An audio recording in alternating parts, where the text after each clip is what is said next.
میں نے آپ کو منہاج عربیہ اول حصہ شروع کرایا تھا تو اس میں میں نے آپ کو ایک چیز سمجھائی تھی، اشارے دو طرح کے ہوتے ہیں۔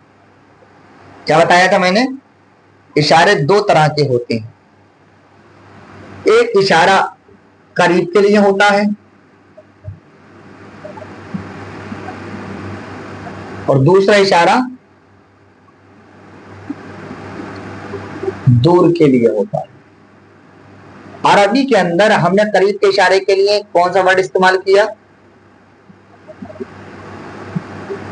اور دور کے لیے کون سا ورڈ استعمال کیا؟ ذالکا۔ قریب کے لیے ہم نے ہاذا کا استعمال کیا اور دور کے لیے ہم نے ذالکا کا استعمال کیا۔ ہاذا کا معنی کیا ہوتا ہے؟ یہ، اور ذالکا کا معنی کیا ہوتا ہے؟ وہ۔ بس مجھے مزید سمجھانے کی ضرورت نہیں ہے۔ اب آپ دیکھیں اس میں لکھ رہا ہے اسماء اشارہ، فارسی زبان میں اسماء اشارہ میں آپ کو ایسی بتاتا ہوں جیسے ترتیب اس کی تھی، یعنی پہلے یہ پھر وہ۔ اب پہلے ہمیں دیکھنا ہے ای۔ ای کا معنی ہوتا ہے یہ، اور یہ ہوتا ہے قریب کے لیے۔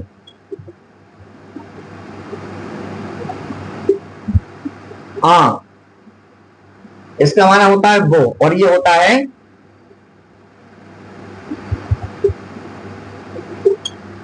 دور کے لیے۔ سمجھ میں آگے؟ ای اور آ کا معنی کیا ہے؟ ای کا معنی یہ اور آ کا معنی وہ۔ آ جا، آ جا، تو جا کا معنی جگہ ہوتا ہے اور آ کا معنی وہ ہوتا ہے، وہ جگہ، وہ جگہ۔ ای جامہ، یہ کپڑا۔ آ اسپ چابک، وہ چالا گھوڑا۔ ای برادر من، یہ میرا بھائی۔ کتاب ای پسر، اس لڑکے کی کتاب۔ زنان آ جوان، اس جوان کی عورت یا وہ جوان عورت۔ کارد ای مرد، یہ مرد کی چھری۔ آب ای دریا، اس دریا کا پانی۔ دختر آ مرد پیر، اس بوڑھے مرد کی لڑکی۔ چاقو ای پسر خوشخو، اس اچھی عادت والے لڑکے کا چاقو۔ اس کے آگے دیکھیں، ایک تو ہوتا ہے واحد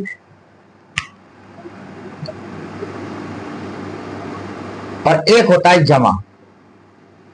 اگر ایک ہے تو واحد ہے، دو یا دو سے زیادہ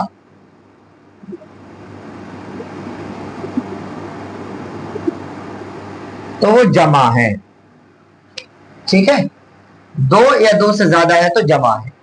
اب یہاں جو ذکر کر رہے ہیں یہ بتا رہے ہیں واحد کے لیے آپ کو کون سا لفظ استعمال کرنا ہے اور جمع کے لیے کون سا استعمال کرنا ہے۔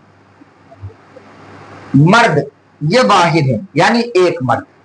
مرداں، یہ جمع ہے یعنی بہت سارے مرد۔ زن، ایک عورت۔ زنان، بہت ساری عورتیں۔ پسر، ایک لڑکا۔ پسران، بہت سارے لڑکے۔ جامع، ایک کپڑا۔ جامہ، بہت سارے کپڑے۔ کار، ایک کام۔ کارہا، بہت سارے کام۔ دست، ایک ہاتھ۔ دستہا، بہت سارے ہاتھ۔ چشم، ایک آنکھ۔ چشمان، بہت ساری آنکھیں۔ اسب، ایک گھوڑا۔ اسبہا، بہت سارے گھوڑے۔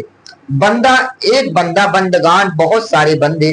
مردان خدا، خدا کے بندے۔ بیٹا جہاں جہاں خدا کے ساتھ میں مردان لکھا ہوا ہوگا وہاں وہاں آپ کو بندے کا ہی ترجمہ کرنا ہے، خدا کے آدمی یہ ترجمہ نہیں کرنا ہے۔ بات کو سمجھتے ہوئے چلیں۔ مردان خدا، خدا کے آدمی نہیں بلکہ خدا کے بندے۔ زنان ہند، ہندوستان کی عورتیں۔ عورتیں ترجمہ کیوں کر رہا ہوں میں؟ کیونکہ یہ جمع ہے۔ پسران ماں، ہمارے لڑکے۔ جامہائے بندگان، بندوں کے کپڑے۔ کارہائے خدا، خدا کے کام۔ دستہائے شما، تمہارے ہاتھ۔ چشمان سیاہ، کالی آنکھیں۔ اسپہائے چابک، چالاک گھوڑا۔ ٹھیک ہے، سمجھ میں آ گیا؟